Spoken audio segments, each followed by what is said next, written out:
Come in. ఒక పోనీని ఎందుకు వేసుకున్నావు? మేడం మా మమ్మీ కొంట్లో వాడే మేడం, అందుకే నేను మా మమ్మీ చేసింది మేడం. Sorry madam, please. వెళ్ళి కూర్చొని ఇంకోసారి వేసుకున్నాను ఇలా. Go inside. Madam yes come in. ఒక జడ ఎందుకు వేసుకొని వచ్చాను? ఏమైనా స్పెషలా? మేడం మా మమ్మీకి బతకమంట.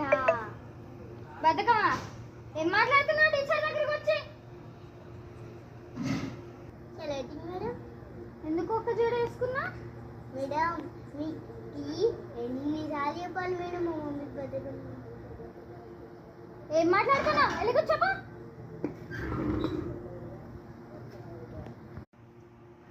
Wear is your homework? Madam ఈరోజు నేను హోంవర్క్ చేయలే madam, sorry. Show me your hand. Go. Is your homework? Madam నేను హోంవర్క్ చేయను మేడం, మా డాడీ నాకు బిజినెస్ చేస్తా. ఏంటి? Show me your